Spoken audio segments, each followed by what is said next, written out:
I think a couple of the songs. I think, well, That's Life. I think that was a Sinatra song, right? And that appeared in the first movie.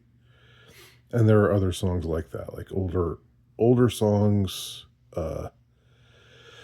And there's a nostalgic quality to it. Uh, it's I don't there's some term for this kind of music. I think they call it a jukebox musical, where the songs that appear are not original songs. They're songs that are already famous, that are already standards, and they're just used in the movie to help illustrate certain scenes, or certain plot points or relationships, or whatever. Let's see. So I'm trying not to get too scattershot here. Try not to get too boring or too rambly. Um, but I do want to get my thoughts out. I mean, like I said, I'm admitting I'm eating some crow, um, to a degree.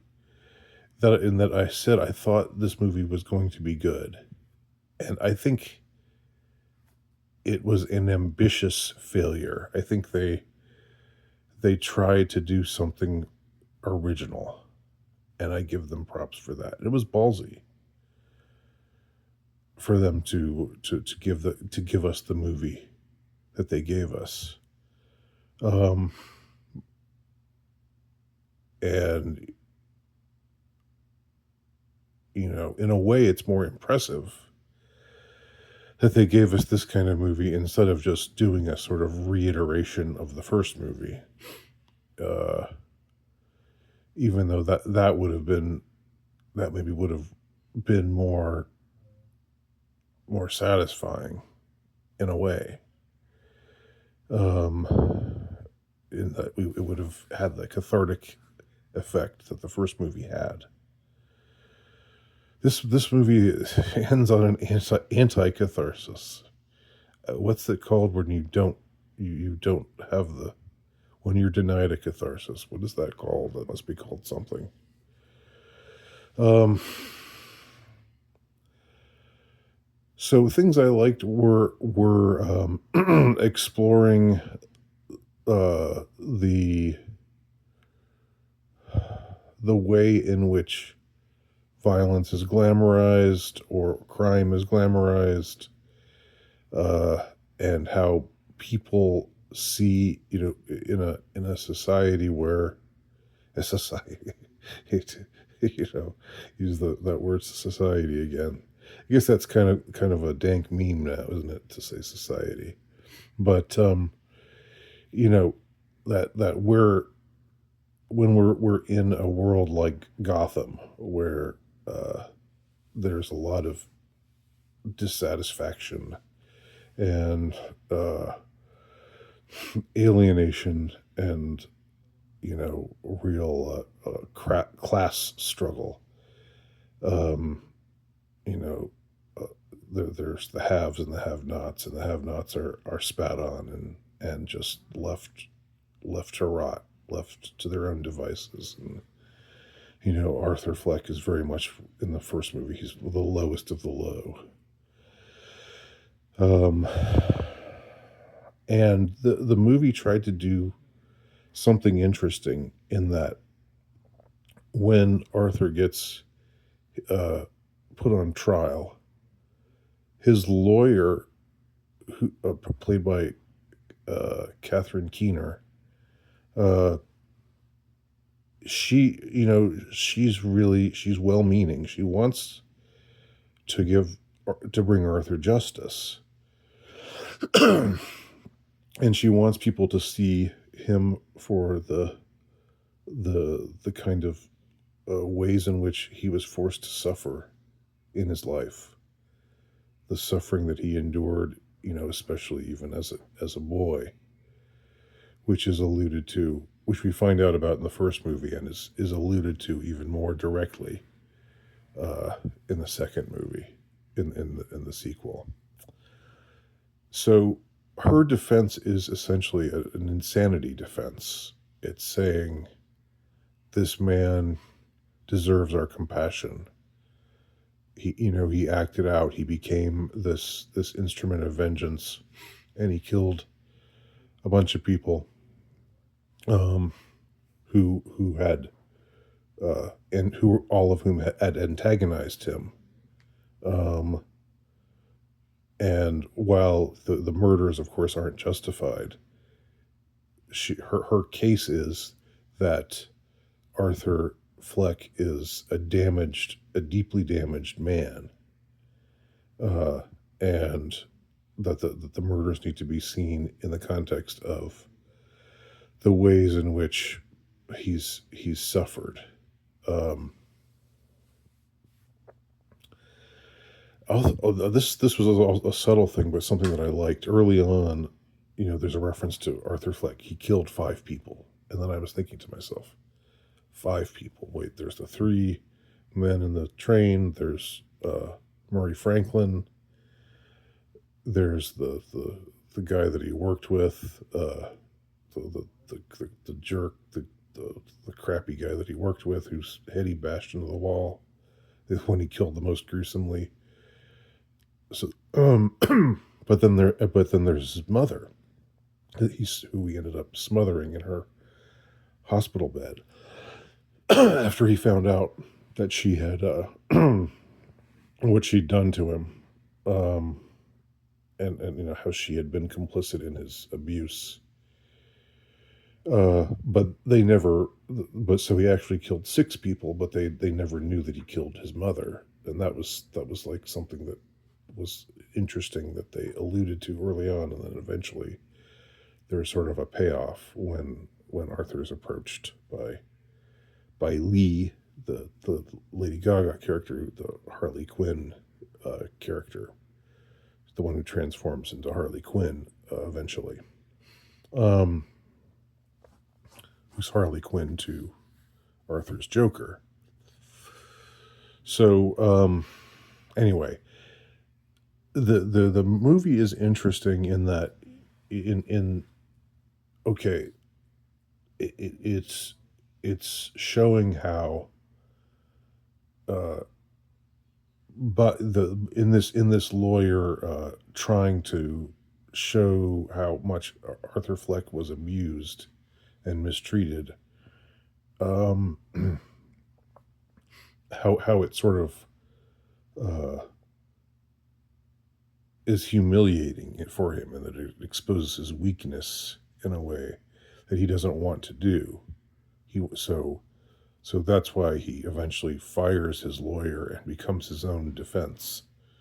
He becomes his own defense attorney, is allowed to do so, which is kind of again, I don't know if that would actually happen in real life, but it's every piece of fiction requires some suspension of disbelief. So, so I wasn't, so I didn't really have a problem with that per se. But it's just that it's looking like he's going to transform into the Joker, or becoming the Joker again. He's becoming this vengeful character out for blood, and this is the persona that makes that so much of the public loves about him, uh, including Lee, the Harley Quinn character, the Lady Gaga character. So she's drawn to him for what he did as when he transformed into Joker. She wants the fantasy. She doesn't. It eventually becomes clear that she relates to Arthur only as Joker, because she has the same. She feels the same kind of for her own reasons. The same kind of pull towards wanting to avenge or wanting to seek out catharsis for all of society's wrongs. Even though it turns out she's not really the person that she told him that she was originally. it unfolds and we find out more and more about her. But I don't want to give too much away about that. But so in a way, their relationship is real, but in another way, it is not, because it's premised upon uh, Arthur's Joker persona, which in the original movie we saw him transform into Joker, and uh, it was, he was going from weakness to strength when he became Joker. But what was it really strength? Is it really strength to just uh, become this whatever you call Joker, whatever you call the character of Joker? This vengeful clown. Um, uh, um, who tells tells strange jokes, um, who has his own sort of idea of what constitutes humor. And in the original movie, there's all the stuff about his condition where he laughs even when he's not when he's actually amused. Most of the time he laughs when he's in a stressful situation, and that's an actual condition that actually exists. So so all of that was very interesting. Like that, and these were issues, in the original movie. Like, what if he had grappled more honestly with his demons instead of seeking out catharsis and just trying to be strong, uh, trying to get out of his the weakness of his victimization. What if he had, fought his way out of it, but without losing without losing the things that were endearing about him as Arthur Fleck. His sort of almost childlike innocence and his care and compassion, and uh, just his just wanting connection.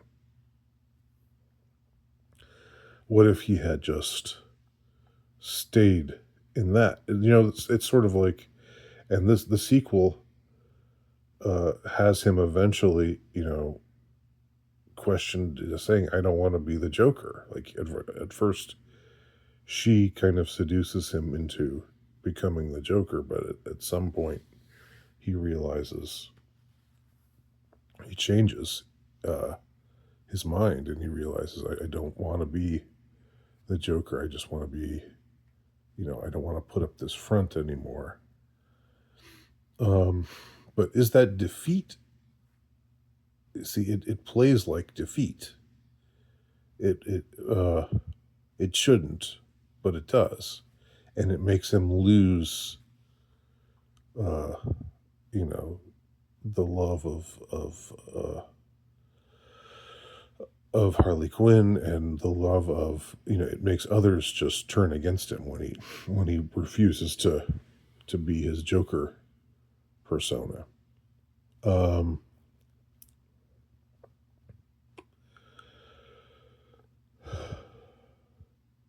so it would have been more satisfying if, I mean, I find the idea of him stepping away from being Joker and stepping back towards being Arthur again. That's an interesting idea, but unfortunately, we don't really see like the option for him to become Arthur, but a better Arthur, a stronger Arthur, you know, a more capable Arthur who's not just being whacked around like a pinata by everybody.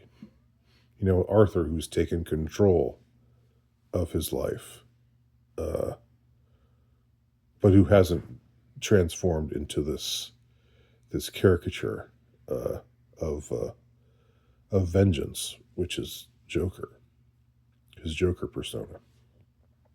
So all this stuff is interesting. These are interesting themes. These are interesting ideas. Um, but it doesn't gel ultimately. It doesn't all come together. Instead, the I think the end just peters out into uh, this anticlimax of it. It's a depressing anticlimax, but it's like a movie can end sadly, but still with a bang. And there is a bang. There is an actual moment of arson. There's an actual moment of you know terrorism in this movie, and where we see some of Arthur's fan or Arthur in the persona of Joker. They're more properly Joker's fans, people who dress like him and who are helping him get away or trying to help him get away after they've committed this act of arson or of terrorism. Um, and so that's again, it flirts with all of these interesting ideas, uh, like the effect. Even though we've seen this kind of stuff examined before, it's kind of you know I could probably name off a bunch of movies that are about like most obnoxiously natural born killers, um, which was a movie I really despised. And when I tried to rewatch it again, I didn't really like it much more. It's just so full of itself. But I mean, that's like the ultimate movie, I guess, go-to movie as far as looking at criminal behavior and how it reflects society and how society responds to crime, to making criminals famous and embracing them, um, and sort of like what happens with serial killers or what have you, or notorious spree killers, or just people whose names we learn, uh, whose names get out there, and then their names live in infamy. Their names retain a certain power. You hear the name Jeffrey Dahmer, and the name has a certain weight to it. It has a certain power to it, because people are repelled but also fascinated by killers, because someone who kills uh, in a way that's like the most daring act of all, to take other lives. It's though it's a transgressive act that denotes a kind of freedom. Now, it's not a freedom that I would recommend. It's not like I'm saying we should all be free and be murderers. That's the ideal. I'm definitely not saying that, but there is something about the notion of people just killing. Um, I think that part of the dark appeal of it is that they do it and they get away with it, and you know they like it and they embrace it in themselves, and so it's like a they've gone so far, they've dared so much. Um, so this is like uh, I can't think of the name of it. The movie that I was talking about earlier this year, where the serial killer movie with the male and female character, strange intentions. No, I can't think of the name. but I reviewed it earlier this year, just a couple months ago, really. That sort of reflects more interestingly on all these issues than Joker does. So, or the Joker sequel does, I should say. Um, yeah. So let's see. How do I draw my thoughts to a close on all of this? Uh, I mean, I have to own that I was wrong. I thought having Joaquin Phoenix back, having Todd Phillips back, having the same writer, having um, the same musical score of the original movie, and it looked like it had the same look and the same feel to it. I thought, you know, this. I thought it was going to be good, and I don't think it was terrible. I really, honestly, don't think it was terrible. Um, but it wasn't good. I have to say that now. Right after the movie, I was sort of thinking to myself, well, maybe it was kind of great, just like the original, but just in a different way. But I think I don't feel that way now. Upon greater reflection, I don't feel that way now. I think there's a possibility that this will be a cult classic at some point. I think it's going to bomb. I don't think this movie can help but bomb. It's had terrible word of mouth. I don't think it's even been marketed all that well. Um, and of course, the original Joker was, got so much publicity because of the controversy. Um, I remember being so excited to see it. Um, and I was excited to see this one too, but not in the same way.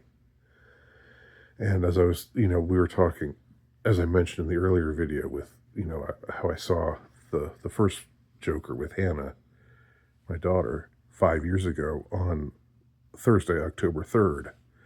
But it was like a nighttime show, and there were a lot of people there. It wasn't full, but there were a lot of people at this theater, and there was a lot of excitement, and people were really, really into it. And this time we saw a matinee, and we basically had the whole place to ourselves. And I think there was maybe one other person in there. So you know, from Thursday, October 3rd, 2019, to another Thursday, October 3rd in 2024. 5 years later, exactly to the day. But very different atmosphere, very different set of circumstances, very different. I mean, the world has changed a lot in those 5 years, hasn't it? And not for the better, I wouldn't say. Not that it was not that it was a picnic in 2019. Things are already circling the drain by then. Don't get me wrong.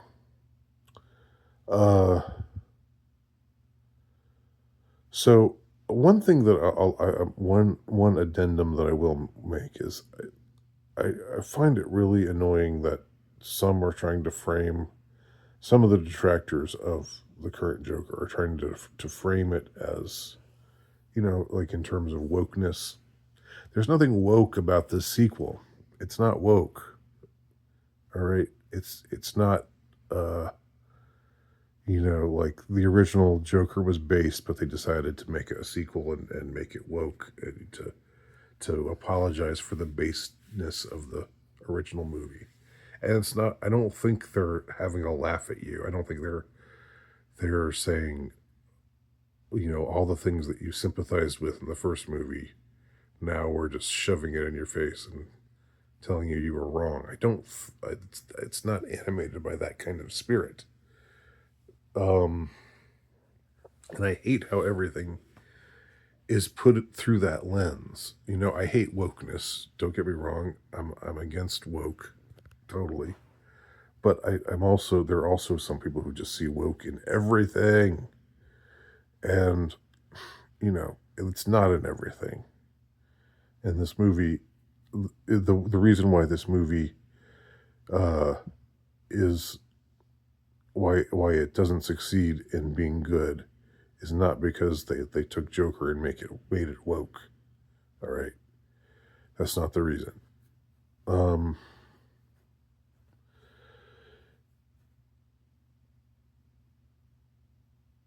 they tried to do something different this time around, and it just didn't work out. It didn't gel.